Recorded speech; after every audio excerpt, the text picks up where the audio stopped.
It was a cloudy Tuesday morning in New York City when the studio lights of The View flickered on, illuminating the familiar faces of the daytime talk show's panel.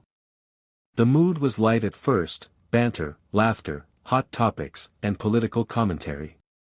Then, as it often does in television, a single comment shifted the entire atmosphere. Joy Carlton, a fictional co-host loosely inspired by public figures but not modeled exactly after any one person, leaned back in her chair and chuckled after a discussion on faith-based legislation. "I'm sorry," Joy said with a half-smirk. "But invoking God every time there's a debate just feels like a medieval tactic. I mean, let's be real, if God were handling policy, we wouldn't need Congress." The audience gave a mixed reaction. Some laughed. Some didn't. The moment was brief, but it lingered. In the control room, a producer looked concerned. "Cut to commercial in 5, he whispered through the headset. But it was too late. Within an hour, social media ignited. Hashtags like #MockingFaith and #RespectBelief began trending. People from both sides of the political aisle weighed in, not on the politics, but on the tone. Not everyone cared for religious expression in public debates, but many found Joy's dismissal of faith to be flippant. One viewer posted, "You don't have to believe in God, but mocking millions who do is arrogant." By the evening, clips were circulating everywhere. Major networks didn't comment, but online forums buzzed. Joy had made waves before, but this was different. This time, the insult hit a place deeper than politics. It struck at belief itself. The following day, Karoline Leavitt, a former White House staffer and now an emerging conservative voice, was scheduled for an appearance on The View, booked weeks prior for a panel about young leadership in American politics. She hadn't planned to mention faith. She hadn't planned to mention the previous day's segment at all. But after watching the clip that morning, she sat still in her dressing room for several minutes, processing what she'd seen. Then, slowly and purposefully, she picked up her notes, walked to the mirror, and calmly whispered, "All right then. Let's speak truth, with grace." When Karoline walked on stage, she smiled, poised and professional. The panel welcomed her, though there was a hint of guardedness in Joy's tone. The discussion started with questions about youth and politics, then turned to freedom of speech. Eventually, the moment came.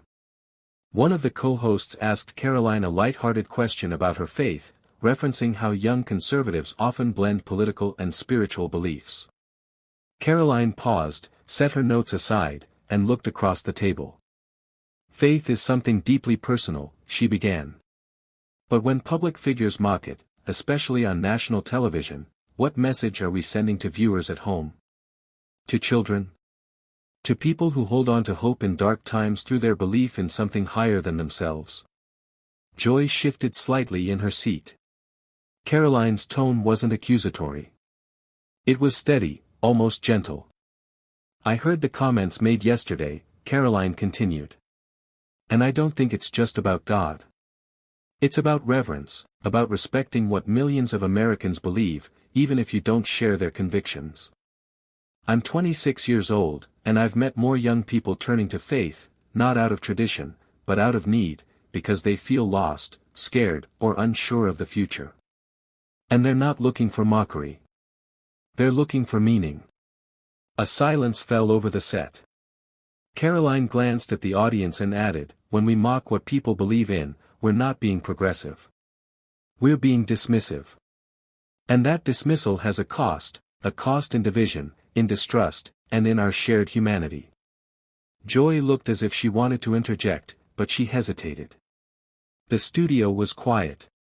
The audience was unusually still. After a pause, Joy leaned forward. "I didn't mean to insult anyone," she said, more subdued than usual. "Sometimes we joke because we don't take things as seriously, but I see your point." Karoline nodded. "We can laugh. We can disagree. But let's not forget that for millions, faith isn't a punchline. It's survival." Later that evening, clips of Karoline's response circulated widely. But it wasn't anger or controversy that fueled them, it was the unexpected grace and clarity she brought to a tense moment. The story made headlines not for what was said in mockery, but for how it was answered, with composure. In the days that followed, Karoline received thousands of messages, many not from political allies, but from average people who thanked her for saying what they didn't have the platform to say. One email read, "I'm a nurse.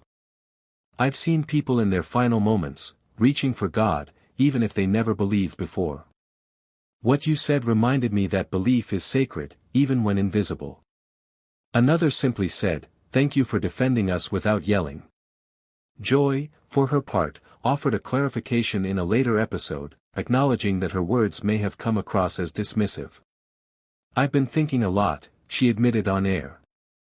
And sometimes, when we sit behind a desk and talk all day, we forget how deeply some things resonate with viewers. "I'll be more mindful moving forward." That statement didn't go viral, but it mattered. In an age of outrage and conflict, Karoline's quiet confrontation served as a reminder that dignity still has a place in public discourse. And that sometimes, the most powerful lessons aren't taught through anger, but through respect. As the weeks passed, the media cycle moved on, as it always does. But something lingered.